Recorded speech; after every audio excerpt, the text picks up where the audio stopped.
Canon, so wonderful you granted us this lovely interview after all this time trying to organise it over the years. I thank you. Your name intrigues us. Yes, it's rather a long-winded one, isn't it? It's difficult and very annoying form filling. Yes, you know the initials, of course. The initials are very prominent. Yes, it's the R and the T between the W and the A that's worrying you, isn't it? It is indeed. Yes. Well, the R stands for Rutherford, but no ordinary Rutherford, because it's got two O's in it, which is a form derived from my family on the mother's side in the Scottish borders, where Rutherford was spelled that way. Can't tell you much more about the good person concerned, but she was related. And then the Turnbull, well, that's easy, that was my mother's maiden name. And is that a ULL or an ALL? ULL. And I believe, I don't know, how true this is, but I believe if you dig deep enough, you'll find the vaguest of connections between that Turnbull line and the Turnbull of Bishop Turnbull, who founded Glasgow University, so I'm told. And where Turnbull Hall was a chaplaincy? Yes, indeed, yes. I'd like to ask you what your feelings about your years in Blairs, because to an awful lot of people, these were pivotal years in our lives, and I'm sure you have some thoughts on the matter. Yes, well, of course, I'm only really half Blairish because I wasn't a boys' leader, but came on the staff, as you know, in 1961. And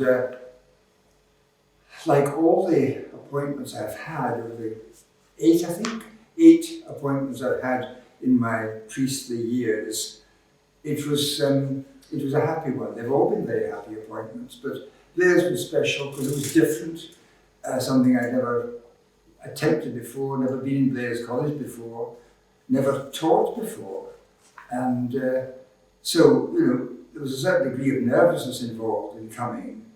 And that was fairly quickly put away because the welcome was very warm from the staff, with Bishop Thompson, of course. Father Thompson, as he then was the rector when I came.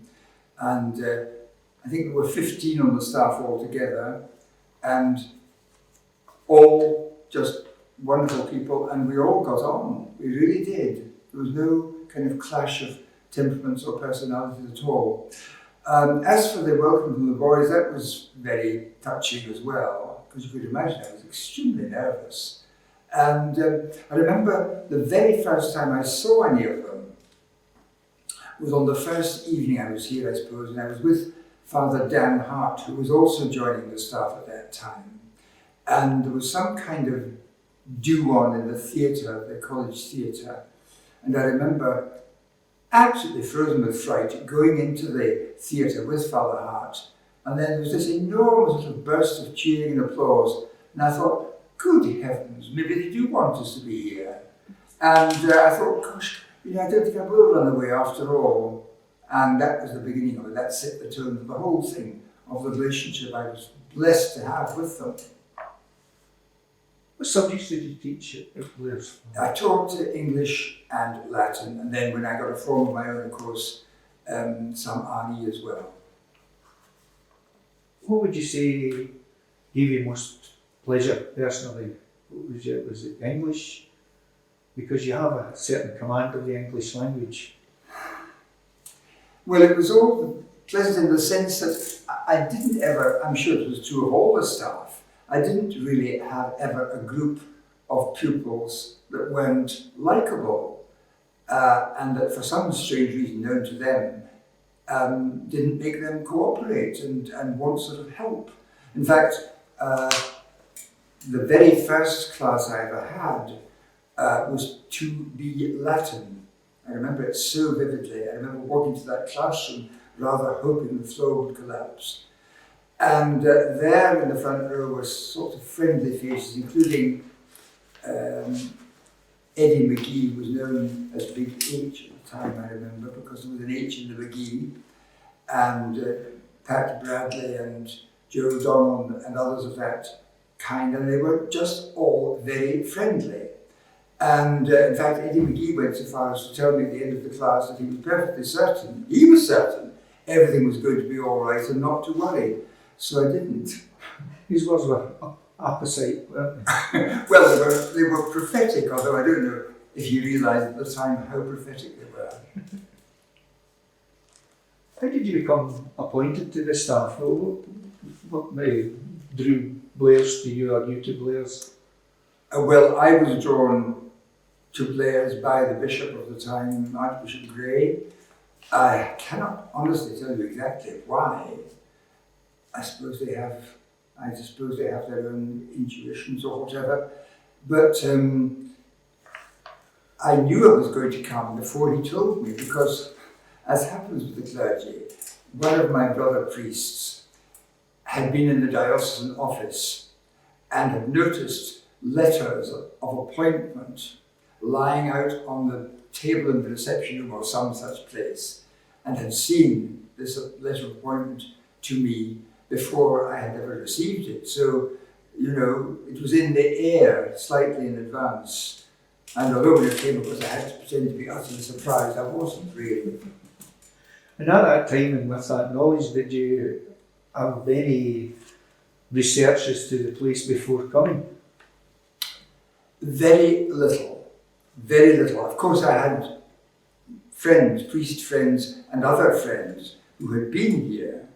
So I had a vague knowledge, and some of the stories and whatnot, some of the adventures had percolated through to me.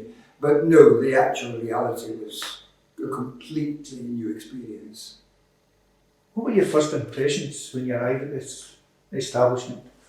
Well, I knew in advance a little bit about the rector, because his mother knew my auntie, or something of that kind, you know, one of these essential link-ups. And so I knew a little bit about him. I knew he was a brilliant mathematician, and I knew he was a very fine scholar and priest. And he set the tone for the whole operation. Oh, there wasn't nepotism involved in this appointment? None whatsoever. Although, mind you, we were both at the same school as it happened, I discovered later, but that was purely accidental. No, he set the tone, and as I said at the beginning, the staff as a whole, and some of them had been here for years, welcomed this new, rather gangling, unimpressive-looking newcomer, barely, well, just a year ordained, with open arms.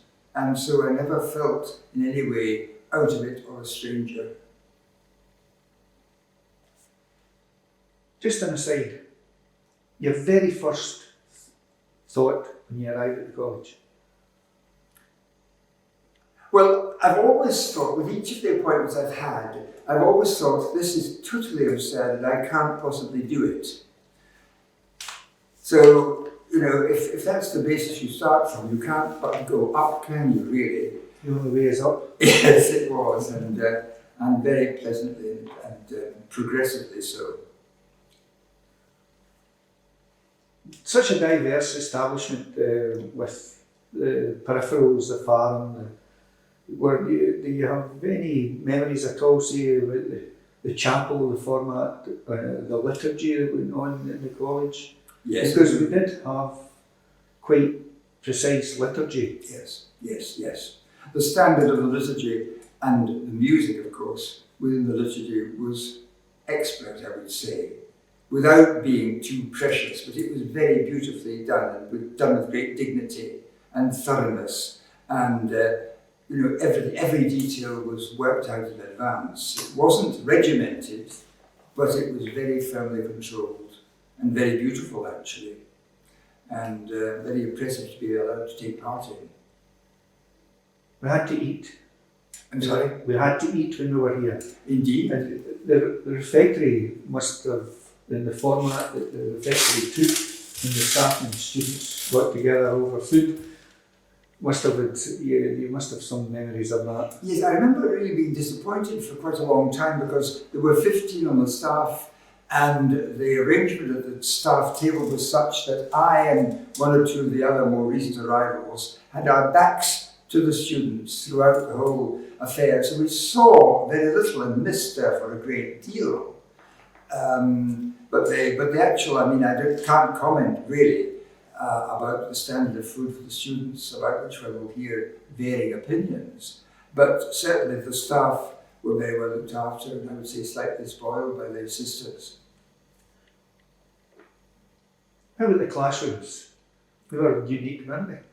Yes, and one had classrooms one liked and classrooms one didn't like quite so much.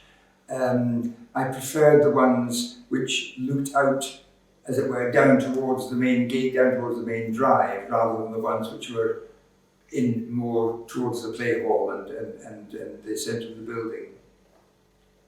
Did you find the coziness of the classrooms conducive to teaching? Yes, yes. I don't know how many of the members of the staff sat down to teach and how many of us stood. I generally always stood. That always gave one the opportunity of striding about a little bit, as well if one felt inclined towards exercise or demonstrative operations. And generally speaking, you know, the classes were reasonably small in size, so it was quite intimate. He thought that was just you trying to avoid the paper aeroplanes. Now, I remember once coming back, after I left Blairs, coming back and being asked to take a class, and being as terrified then as I was when I took my 2B Latin. And I remember saying to the boys, they're all sixth form, that I was allowed to go near, that I was terrified they might start throwing things, but they all thought this was terribly funny and didn't, mercifully. The study hall must have produced some degree of literacy with all the people that have passed through it. Your thoughts on how we operated there? Yes, funnily enough, I wasn't in love with the study hall. I found the whole place rather daunting and gaunt and grim. Perhaps because by nature, I'm not really by nature, you know, a very studious person, really. And all this perpetual study going on around one was a bit disturbing, especially for the younger ones. I used to feel very sorry for them, slaving away at theme books or exercises, whatever it was, and all these constant announcements about preps and things. One felt if one had given a prep, how unfair and ghastly it was. So I didn't like the atmospherics of the study hall much at all. But it still produced some. Oh yes, it did what it was meant to do, but it wasn't for me particularly. The good times, the play hall and sport. Oh yes, yes, play hall and sport, and above all for me, the love of getting up to that theatre and producing sketches and plays and things. That was wonderful. That was really wonderful. And of course, playing badminton with 6th and 5th and sometimes 4th formers in the afternoons, they're a great delight to me as well. I love that. You were a mean tennis player as well. I did play quite a lot of tennis, yes, I did indeed, yes, and one or two of the boys were embarrassingly good and did a certain amount of work for one's humility. I remember one lad called Jerry Carroll, who was particularly good. I used to be terrified of him. But they were nice, even if they beat you, they were very nice.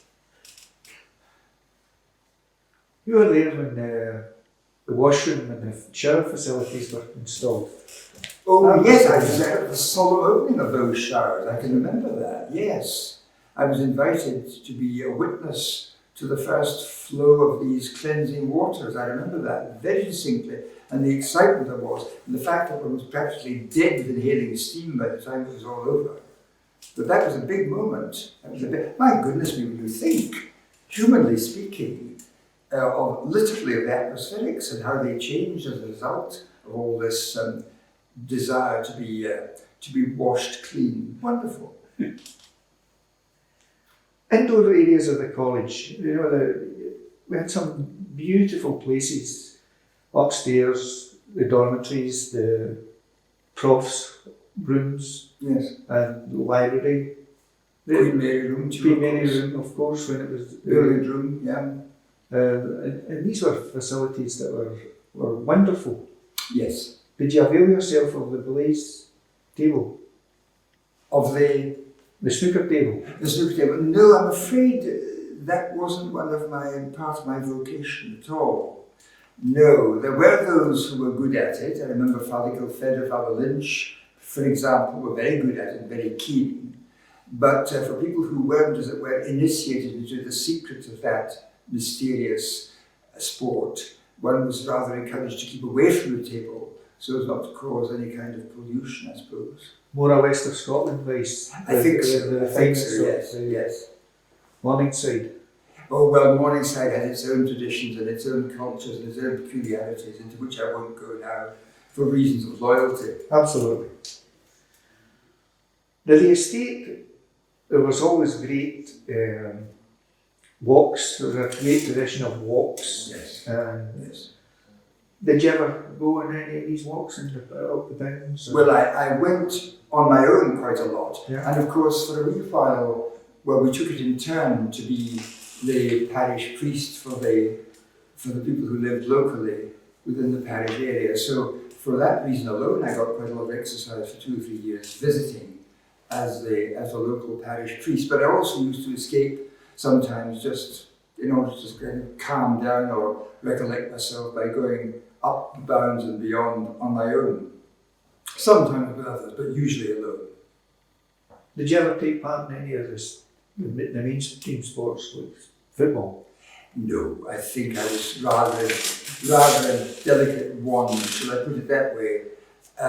Although I did my best when I had a form, I really did try very hard to understand what it was all about and to get lessons from those who were good players as to when I should shout and when I shouldn't if I was standing on the touchline, you know. And I mean, if it was a question of my own form's team playing another form, then I mean, you know, passion had no bounds. And I mean, one was entirely and irrationally a kind of fanatic.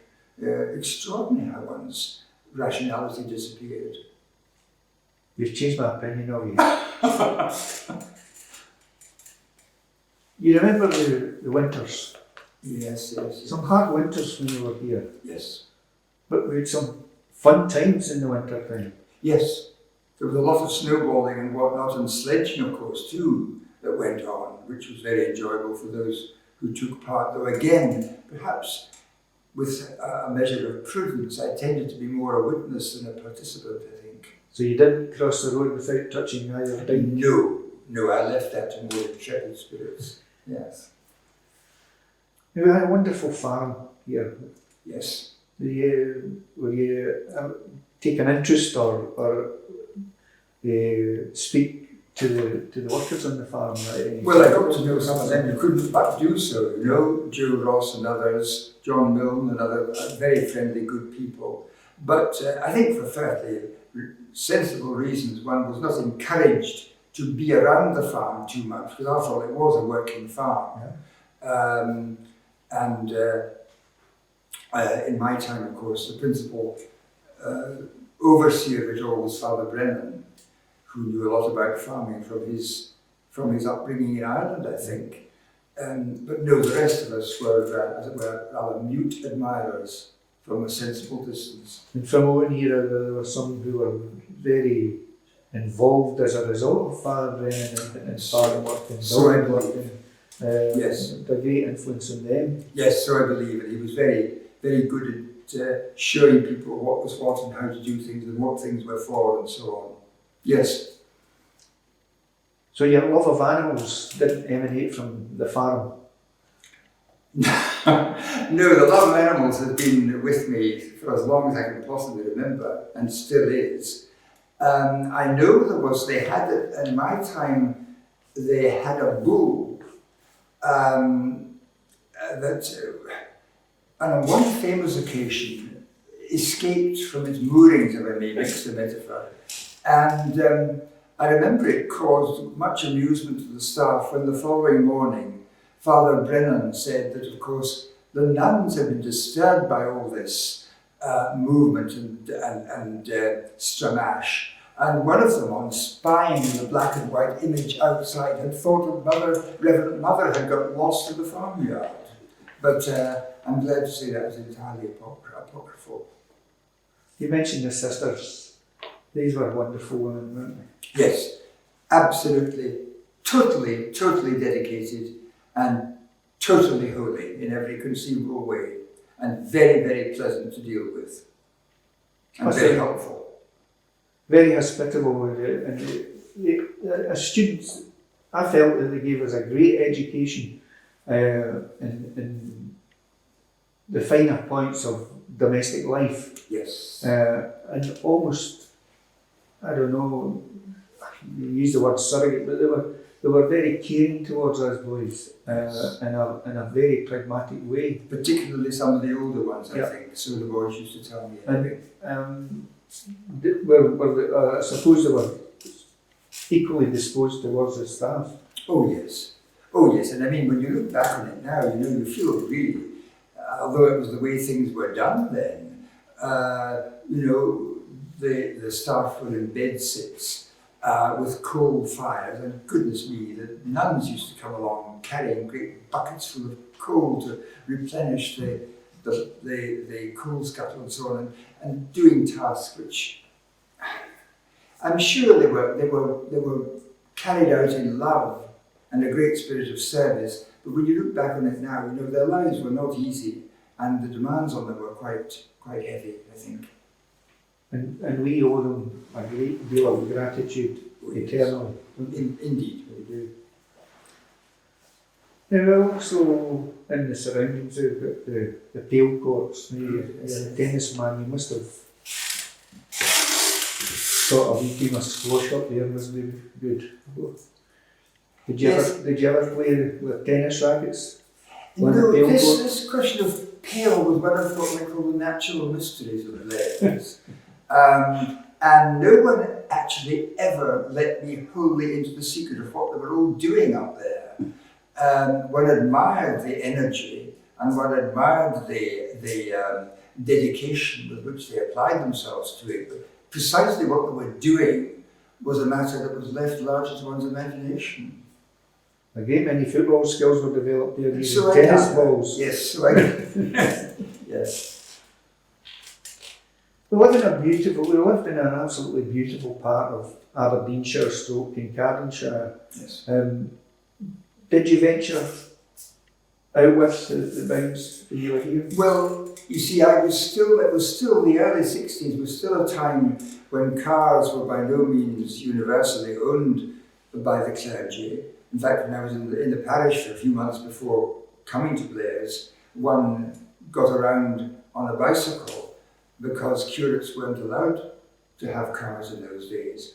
Now, when I came here, there were a few folk who had cars, and they were always very willing to give one a lift into town or whatever, if one wanted to do shopping or that kind of thing.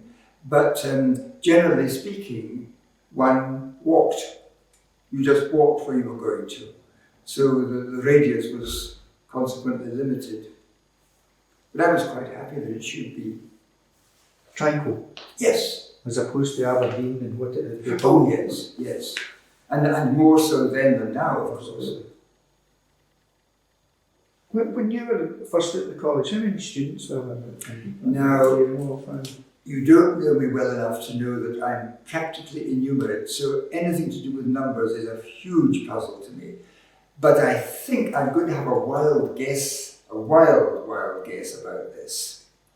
I think it would be somewhere around 150, but I'm not too sure. Not a bad community. Just right. It'd be very just right for the time. Not too crowded, but just right.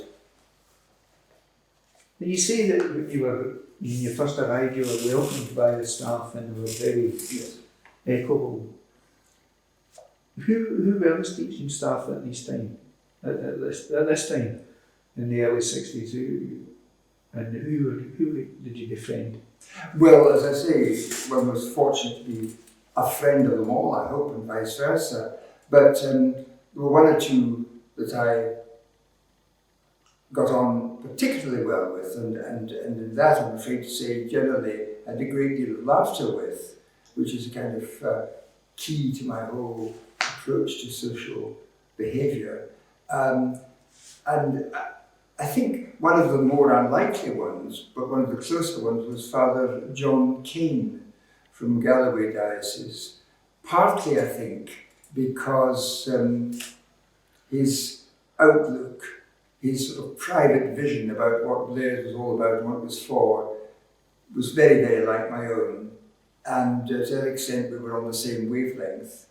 And also because he was just great fun to talk to, and he was a good raconteur as well.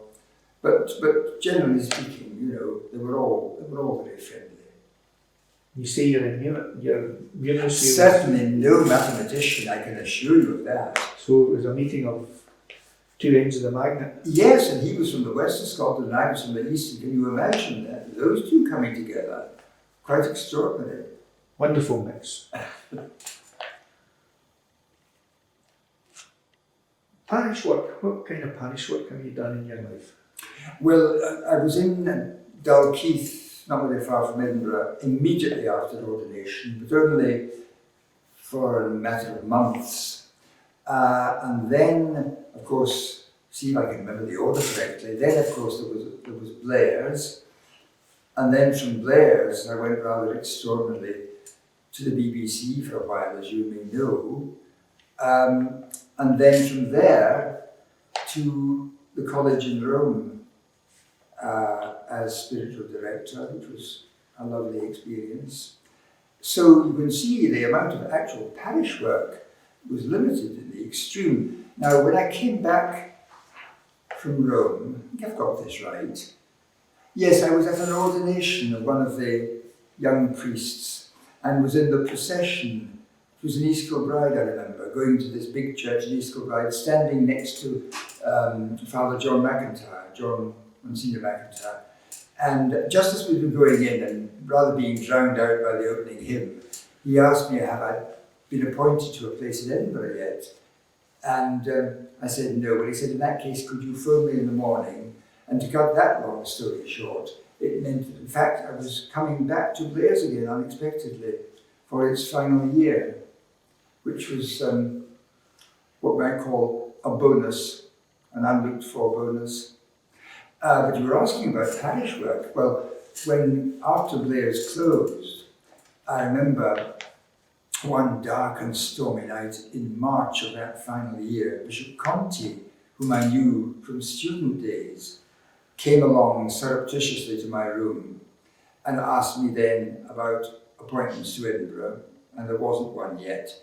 And he said, well, there's a vacancy in the chaplaincy in the University of Aberdeen. And I just have to tell you this, Bill, if you won't agree to go there, I'll have to close it. So, I mean, talk about pistols to heads. There it was very firmly affixed to my brow. And I said yes.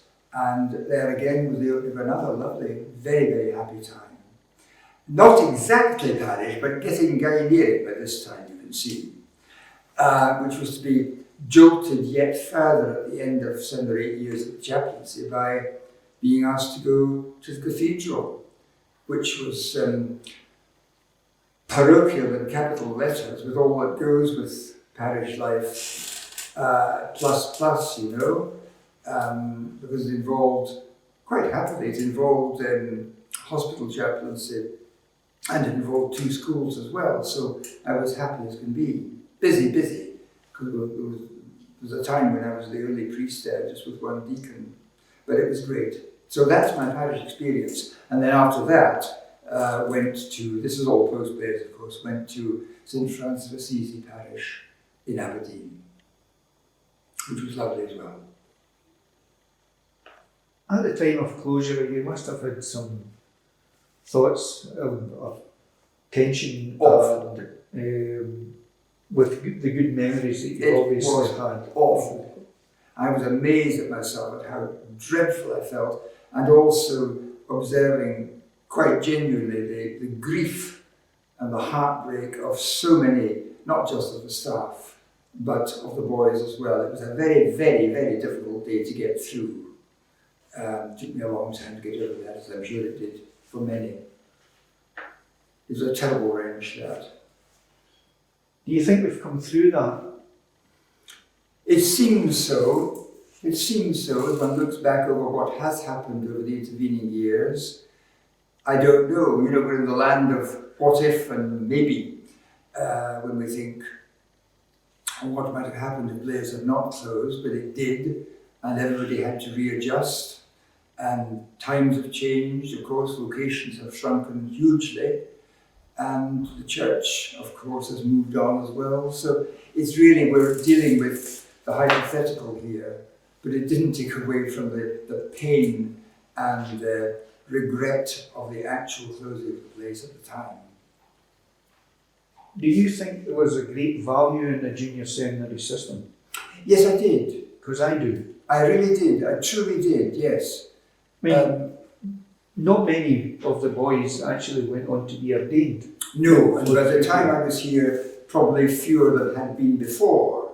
I think the proportion had been going down a bit. But I think that in terms of, well, I think the educational standard was good, and I think the spirituality was sound, and the prayer life and so on, and therefore the kind of foundations for their faith were laid firmly.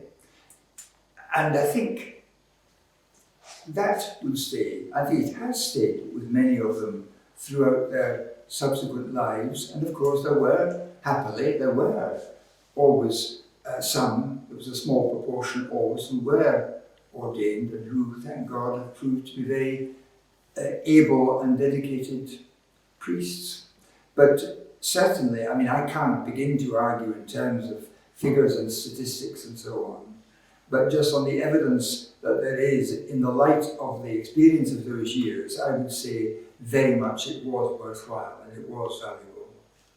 Do you take any gratitude from the fact that you have educated these boys who subsequently left the college at various stages of their lives and gone on to do wonderful things in many spheres of life? Yes.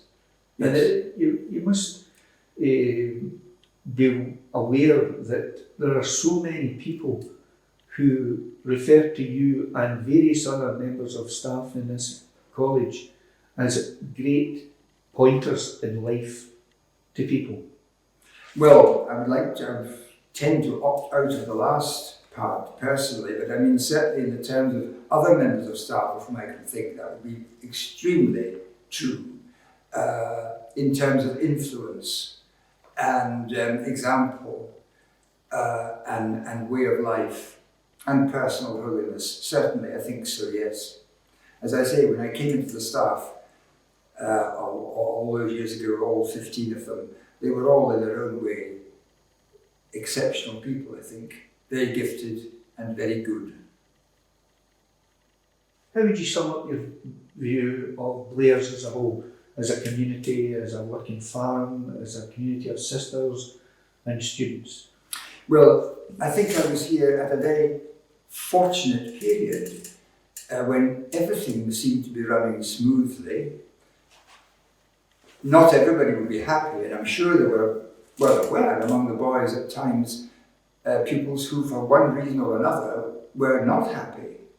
Some of them persisted and stayed on, some of them did not, for all kinds of reasons. But generally, because that was what you were asking me, the whole picture as a whole was one of considerable harmony and singleness of purpose, I think, and of loyalty to one another, and of consciousness that although we didn't go on about it being a community, we knew we were, and we knew we belonged to one another and mattered to one another, and that what we were really about was something a great deal higher and more important than any of our individual lives were. So I think the collective aspect of it was very, very important, very powerful. Now we've got the professional thing out of it, you must have some fantastic stories. Would you like to share some? Any anecdotes? Well, when you say fantastic, we're entering the realms of fantasy, which is a realm which I usually feel fairly comfortable, I must say. But maybe one of the things that the pupils did was to prevent me from going too far in that direction from time to time, and keeping my size 9s firmly on the earth. Although we did have, I mean, I wouldn't like to, for their sakes, I wouldn't like to tell you too much, but we did have a great deal of fun. Some of it, I'm sure, not entirely according to the rule book, but we did have a marvellous time. Let me just give you one, which sticks in my mind. It was before my first experience of putting pupils in for higher Latin, the night before the higher Latin. And we all, well, I didn't know, I was invited down to this absurdity, but they had all dressed up as Roman senators or whatever, with togas and tunics and things, in a very Romanesque kind of fashion, and quoting silly lines of Virgil to one another, as one does, of course, and making a frightful noise, so much so that the Master of Discipline came down. And I think he was actually so surprised rather than angry at the scene that confronted him, that for once he withdrew defeated and left us to our own devices. But you could see it was all done in the interest of learning and classical expertise, as you could see. I see your approach was classical then. Yes, it was classical, and I suppose it was unorthodox. This was one of the things which I suppose was not particularly wholesome, but the boys seemed to see. They seemed to see that there was a degree of, I was going to say the unorthodox, shall we say the idiotic, about this particular member of staff, with which in a kind of odd sense they identified. So there was a kind of conjoint lunacy that went along with all that we did and all that we enjoyed and all that we learned. So I mean, even learning the principal parts of impossible Latin verbs and so on and so forth could become quite fun, especially if you divided it into parts and had a kind of choral explosion. It was all great fun. That was the point about it all. There was a deadly seriousness about the studies, of course, underneath it all. But the way in which you approached it, or they and I approached it together, was really quite an enjoyable experience. Wouldn't have missed it for worlds. Did you transfer these skills when you worked to do your job at the BBC, or were you allowed to? No, the brand of idiocy there was rather different. It was very present, but quite different. And one was working, of course, with adults the whole time, and one was aware that there was an audience out there, or people out there rather, who were going to have to suffer from what you did or did not do. So you tried to be as professional as you possibly could with it all. But again, by the grace of God, the team that I was involved in working with were all very friendly.